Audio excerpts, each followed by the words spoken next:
Praise the Lord. ஆண்டவர் ஜனங்களுக்கு வாக்குத்தத்தம் கொடுக்குறாங்க. ஆண்டவர் வாக்கு பண்ணும்போது சூழ்நிலைகள் பார்த்தா அந்த வார்த்தைக்கு எதிர்மாறான சூழ்நிலைகள் காணப்படும். அப்படிப்பட்ட எதிர்மாறான சூழ்நிலைகள் இருந்தாலும் கூட வார்த்தையை கொடுத்த தேவன் அந்த வார்த்தையை நிறைவேற்ற வல்லவராக அவர் இருக்கிறார். ஆபிரகாமை நம்ம எடுத்துக்கொண்டா அவருடைய சந்ததி வானத்து நட்சத்திரங்களைப் போலவும் கடற்கரை மணலை போலவும் இருக்குன்னு சொல்லி வாக்குத்தத்தம் பண்ணினாங்க. ஆனால் அந்த வாக்குத்தத்தம் பண்ணும்போது அவங்களுடைய சூழ்நிலை எப்படி இருந்துச்சு? அவர் ரொம்ப வயது முதிர்ந்தவராக காணப்பட்டார். அது மாதிரி சாராளுக்கு பெண்களுக்குரிய வழிபாடு நின்று போயிருந்தது. அப்படிப்பட்ட சூழ்நிலை காணப்பட்டாலும் கூட ஆண்டவர் அவங்க சொன்ன மாதிரி ஆண்டவர் ஈசாக்கை கொடுத்து அவங்க ஆசீர்வதிச்சாங்க. நம்ம முடியாது, இந்த காரியம் நடக்காது, இனி அவ்வளவுதான் அப்படின்னு நினைக்கக்கூடிய அந்த சூழ்நிலைகள், அந்த காரியங்கள் எல்லாம் தேவனால் மட்டும்தான் நடக்கும். தேவனால் மட்டும்தான் அந்த காரியம் சாத்தியமாகும். எங்களுடைய சொந்த ஊர் ஓட்டப்பிடாரம் தாலுகா முப்புலிவெட்டி கிராமம். எங்கள் கிராமத்தில் ஒரு 2000 பேராவது இருப்பாங்க. ஆனால் எங்கள் கிராமத்தில் ஆண்டவரை ஆராதிக்கிறதுக்கு ஒரு சபை கிடையாது.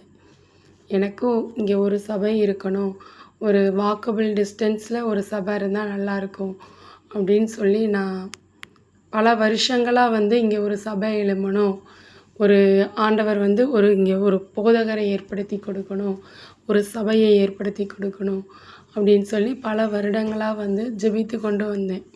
அந்த கொரோனா காலகட்டத்தில் ஒரு சகோதரி மூலமாக ஆண்டவர் தீர்க்க தரிசனமாக ஆண்டவர் பேசினாங்க. அதாவது நீ உன் வீட்டை திறந்து கொடுக்கணும், என்னுடைய தேவ பிள்ளைகள் அங்கே ஜெபம் பண்ணுவாங்க. ஆண்டவர் இந்த காரியத்துக்கு என்கிட்ட சம்மதம் கேட்டாங்க. அப்போது நான் வீட்டை திறந்து கொடுப்பேன், ஆண்டவரே உங்கள் பிள்ளைகள் என் வீட்டில் ஜெபம் பண்ணலாம் அப்படின்னு சொல்லி ஆண்டவர்கிட்ட அறிக்கையிட்டேன். ஆண்டவர் சில மாதங்கள் கழிச்சு, சில மாதங்களா இல்லை வருடமானு எனக்கு சரியாக தெரியல, ஒரு போதகரை ஆண்டவர் தூத்துக்குடியிலேருந்து இங்கே ஊழியத்துக்கு அனுப்பியிருந்தாங்க. ஆண்டவர் சொன்னபடியே எங்கள் வீட்டில் வச்சு ஆராதனை நடந்து கொண்டு இருந்தது. வீட்டோட ஹால் நிறைய ஜனங்கள் வந்தாங்க. ஆனால் போக போக ஒவ்வொருத்தராக கொஞ்சம் கொஞ்சமாக குறைய ஆரம்பிச்சிட்டாங்க. கடைசியில் என் கூட ஒரு 2 சகோதரிகள், நாங்கள் 3 பேராக சேர்ந்து இந்த ஊரில் ஆலயம் எழுப்பப்படணும் அப்படின்னு சொல்லி இந்த கிராமத்துக்காக ரொம்ப நாங்கள் எல்லோரும் சேர்ந்து இணைந்து ஜெபித்து கொண்டு இருந்தோம். சபையில் மற்றவங்க போனாலும் நம்ம 3 பேர் போகவே கூடாது, நம்ம 3 பேர் தொடர்ந்து நம்ம ஜெபிக்கணும் அப்படின்னு சொல்லி பேசி நாங்கள் 3 பேரும் ஜெபித்து கொண்டு இருந்தோம். நாங்கள் தீர்மானம் எடுத்த அடுத்த மாதிரி வாரம்னு நினைக்கிறேன். பார்த்தா ஒரு ஃபேமிலி அவங்க அவங்க ஃபேமிலியில் கொஞ்சம் பிரச்சனைனோடனே அவங்க ஷிஃப்ட் ஆகி வெளியூர் போயிட்டாங்க. பொதுவாக எந்த ஒரு குடும்பத்தில் பிரச்சனை வந்தாலும் கடைசியில் பாதிக்கப்படுறது அவங்க அந்த சபைக்கு போகாதபடியாக சூழ்நிலை ஆகிரும், இல்லை ஜெபம் பண்ண முடியாத ஒரு சூழ்நிலை. சத்ரு இதை மாதிரியான சூழ்நிலைகளை குடும்பங்களுக்குள்ளே கொண்டு ஜெபத்தை தடை செய்கிறது. அதன் பிறகு பார்த்தா அந்த சகோதரி போன அப்புறம் இன்னொரு சகோதரி, அந்த சகோதரி மட்டும்தான் என் கூட ஜெபிச்சிட்டு இருந்தாங்க. நம்ம 2 பேர் தான் இருக்கோம், நீ போயிடக்கூடாது, நம்ம 2 பேரும் இணைந்து ஜெபிக்கணும் அப்படின்னு சொல்லி 2 பேரும் ஜெபித்து கொண்டு இருந்தோம். பார்த்தா அந்த சகோதரியும் அவங்க ஃபேமிலியில் பிரச்சனை, வெளியூர் போகிறதா சொல்லி கொஞ்ச நாள் வரலை. கடைசியில் எங்கள் குடும்பம் ஒரு குடும்பம் மட்டும்தான் ஆராதனை நடந்துக்கிட்டு இருந்துச்சு. நாங்கள் தொடர்ந்து ஜெபித்து கொண்டு இருந்தோம். ஆனால் எனக்கு ஆண்டவர் இங்கே ஒரு ஆலயம் கட்டப்படும், ஆலயத்தை எழுப்பப்படும் அப்படின்னு சொல்லி ஆண்டவர் வாக்கு பண்ணியிருந்தாங்க. அது மாதிரி தரிசனத்துலேயும் வீடு நிறைய ஜனங்கள் இருக்கிற மாதிரி தரிசனமும் கிடச்சது. ஆனால் அந்த ஆண்டவர் அந்த தரிசனம் அந்த வார்த்தையெல்லாம் கொடுத்தா இருந்த ஜனங்கள் ஒவ்வொருத்தராக குறைய ஆரம்பிச்சிட்டாங்க. அப்புறம் ஒரு நாள் ஆண்டவர் சொன்னாங்க, இந்த ஊழியத்திற்கு ஊழியம் தடையாக போகுது அப்படின்னு சொன்னாங்க. எனக்கு இங்கே கிராமத்தில் ஒரு சபை கட்டப்படணுங்கிறது நெடுநாளாக அது என்னுடைய வாஞ்சையாக விருப்பமாக இருந்துச்சு. நான் ஊழியத்திற்கு கிராம ஊழியங்களுக்கு போகும்போதெல்லாம் ஒவ்வொரு கிராமங்கள்லேயும் ஆலயம் இருக்கும். சின்ன கிராமமாக தான் இருக்கும். ஆனால் அந்த ஊரில் ஆலயம் இருக்கும். ஆனால் எங்கள் ஊர் பெரிய கிராமம். 2000 நபர்களுக்கு மேலே வாழக்கூடிய ஒரு கிராமம். ஆனால் ஆலயம் கிடையாது. இங்கே விக்கிரக கோயில் தான் அதிகம். ஆண்டவரை ஆராதிக்க எந்த ஒரு சபையும் கிடையாது. இங்கே இருக்கக்கூடிய கிறிஸ்தவர்கள் வெளியே போய் தான் ஆராதனை செய்வாங்க. வெளி இடங்களுக்கு தூத்துக்குடி, திருநெல்வேலி இப்படி பக்கத்தில் உள்ள பகுதிகளுக்கு போய் தான் ஆராதனை செய்வாங்க. இங்கே முப்புலிவெட்டிக்கென்று தனியாக நடந்து போகிற மாதிரி வாக்கபிள் டிஸ்டன்ஸில் எந்த சபையும் கிடையாது. ஆண்டவர் அனுப்பி தந்த அந்த ஊழியக்காரரும் அவங்களுக்கு 3 குழந்தைங்க, அவங்க குடும்பத்தோட மிகுந்த பிரயாசத்தோடு அவங்க தொடர்ந்து ஆராதனை நடத்தி கொண்டு இருந்தாங்க. எங்கள் குடும்பம் ஒரு குடும்பம் இருந்தாலும் கூட எங்கள் ஒரு குடும்பத்துக்காக அவங்க மிகுந்த பிரயாசத்தோடு கொஞ்ச காலங்கள் அவங்க நடத்திக்கிட்டு இருந்தாங்க. ஆனால் ஒரு சூழ்நிலையில் அவங்க இந்த முப்புலிவெட்டி ஊழியத்தை நிறுத்தலான் இருக்கோம். நாங்கள் தூத்துக்குடியில் மட்டும் அந்த ஒரு சர்ச்சே நாங்கள் போதும், இந்த ஊழியத்தை நாங்கள் ஸ்டாப் பண்ணலான்னு இருக்கோம் அப்படிங்கிற மாதிரி அவங்க சொல்லிட்டாங்க. நான் எந்த ஒரு ஆலயத்துக்குள்ளே போனாலும் அங்கே போய் எங்கள் கிராமத்துலேயும் ஒரு ஆலயம் ஆண்டவர் கட்டித்தரணும் அப்படின்னு சொல்லி ஜெபிக்கிறது உண்டு. அவங்க ஊழியத்தை ஸ்டாப் பண்ணலாம் அப்படின்னு சொல்லும்போது என்னால் அந்த இதை ஏற்றுக்கொள்ளவே முடியல. ரொம்ப கஷ்டமாக இருந்துச்சு.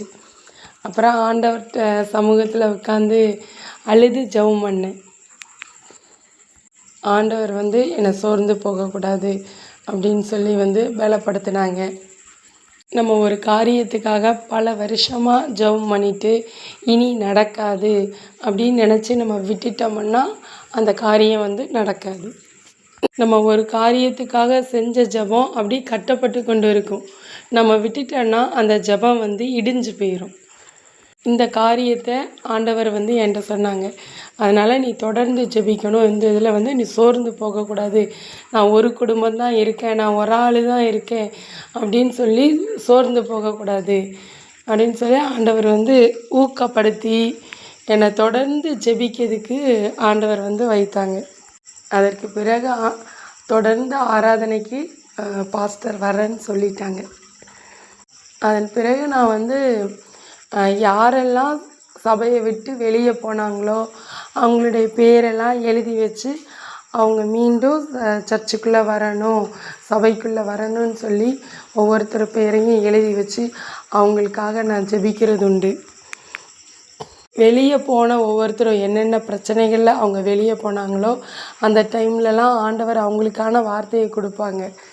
வார்த்தையை கொடுத்து அவங்க அந்த பிரச்சனையிலேருந்து அவங்க சால்வ் ஆகி அவங்க சபையில் சேர்க்கப்படுற அளவுக்கு ஆண்டவர் வார்த்தையை கொடுத்து அவங்கள சரி பண்ணாங்க.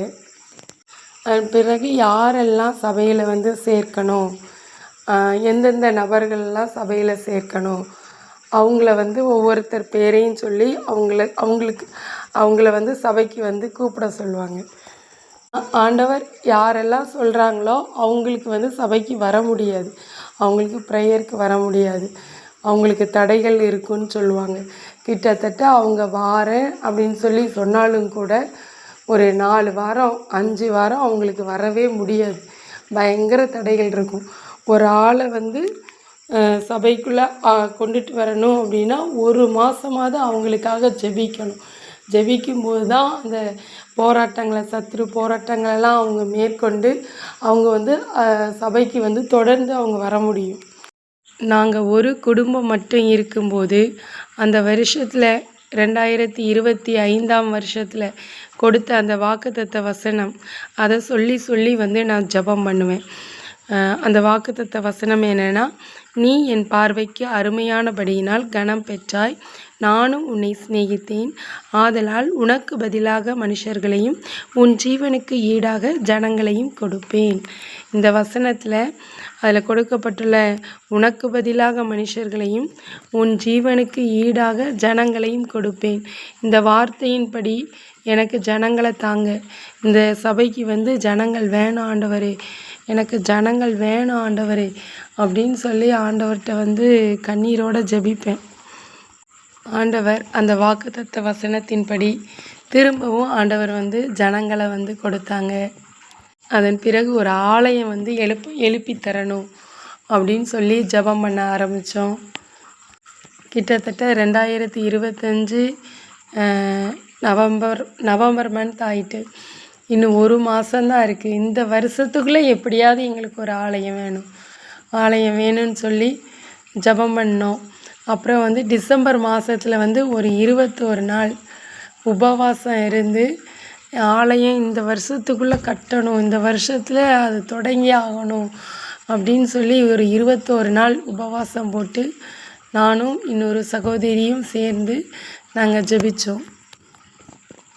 கர்த்தர் அந்த டிசம்பர் மாதத்தில் எங்களுக்கு இந்த கிராமத்துக்கு ஒரு ஆலயத்தை வந்து கட்டி தந்தாங்க. கர்த்தர் அநேக விசுவாச பிள்ளைகளோட அந்த ஜெபத்தை கேட்டு அநேக பிள்ளைகளை அவங்க வந்து ஆலயத்திற்கென்று அவங்க உற்சாகமாக கொடுக்க ஆண்டவர் உதவி செய்தார். ஏப்ரல் 14ஆம் தேதி இந்த ஆலயம் பிரதிஷ்டை செய்யப்பட இருக்கிறது. உப்புளிவெட்டி கிராமத்தில் தொடங்கப்பட்ட இந்த திருச்சபை எங்கள் ஊழியத்தின் முதலாவது கிளை சபை. ஆண்டவர் இன்னும் 2 இடங்களில் வீட்டு சபையாக தொடங்கிறதுக்கு ஆண்டவர் உதவி செய்தார். நீங்கள் இருக்கிற பகுதியில் சபை இல்லாமல் இருந்துச்சுன்னா ஆண்டவர்கிட்ட ஜெபிங்க, ஆண்டவர் சபையை ஏற்படுத்தி தருவாங்க. சபையில்லாத கிராமங்களில் சபைகள் ஏற்படுத்தப்படணும் அப்படின்னு சொல்லி ஜெபம் பண்ணுங்க. சபை கட்டப்படணும்னு சொல்லி பிரயாசப்படுகிற ஊழியக்காரர்களுக்கு சப்போர்ட் பண்ணுங்க. சபைகளை எழுப்புங்க. ஆலயத்தை எழுப்பி தருவேன்னு சொன்ன தேவன் அவங்க சொன்ன வார்த்தையின்படி எழுப்பி தந்தாங்க. சூழ்நிலைகள் எவ்வளவோ மாற இருந்துச்சு. எங்கே இனி கட்டப்பட முடியும் அப்படிங்கிற மாதிரியான ஒரு சூழல் தான் காணப்பட்டது. இதோட ஸ்டாப் ஆயிருமோ ஊழியம், இன்னும் நடக்காது அப்படிங்கிற மாதிரியான ஒரு சூழ்நிலைக்குள்ளெல்லாம் போய் அதுக்கப்புறம் ஆண்டவர் வந்து முடிவிலிருந்து ஒரு துவக்கத்தை ஆண்டவர் உண்டு பண்ணி ஒரு ஆலயத்தை எழுப்பி கொடுத்தாங்க. அதனால் உங்களுக்கும் கூட ஆண்டவர் உங்கள் லைஃப்பில் நிறைய வாக்குத்தத்த வசனங்கள் கொடுத்துருப்பாங்க. ஆனால் ஆண்டவர் ஒரு வார்த்தை கொடுக்காங்கன்னா நம்மளுக்கு காணப்படக்கூடிய சூழ்நிலை அதுக்கு மாறாதான் இருக்கும். அந்த வாக்குத்தத்தத்தை நம்ப முடியாத ஒரு சூழ்நிலையாக வந்து காணப்படும். அந்த சூழ்நிலை எப்படிப்பட்ட சூழ்நிலையாக இருந்தாலும் இது நடக்காது, முடியாது, சாத்தியமில்லை அப்படிங்கிற மாதிரியான ஒரு சூழ்நிலையாக இருந்தாலும் ஆண்டவர் சொன்னாங்கன்னா அந்த வார்த்தை நிறைவேறியே தீரும். நம்ம செய்ய வேண்டியது அந்த வார்த்தையை முதலாவது விசுவாசிக்கணும். விசுவாசித்து அந்த காரியத்திற்காக தொடர்ந்து பெற்றுக்கொள்ளும் வரை ஜெபிக்கணும். ஆண்டவர் ஒரு காரியத்தையும் சொன்னாங்க. அதாவது இந்த ஆலயம் இப்போ கிடச்ச உடனே அந்த ஜெபம் பண்ணாமல் விட்டுறக்கூடாது. எவ்வளவு காலங்கள் நீங்கள் ஜெபிக்கிறீங்களோ அவ்வளவு காலங்கள் தொடர்ந்து அந்த ஆலயம் நிலை நிற்கும் அப்படின்னு வந்து சொன்னாங்க. தேவனால் கூடாத காரியம் ஒன்றுமில்லை. ஆண்டவர் உங்களுக்கு கொடுத்த வாக்குத்தத்தத்தை விசுவாசித்து நீங்கள் தொடர்ந்து ஜெபியுங்க. வாக்கு பண்ணினதை நீங்கள் பெற்றுக்கொள்ளுங்க. God bless you.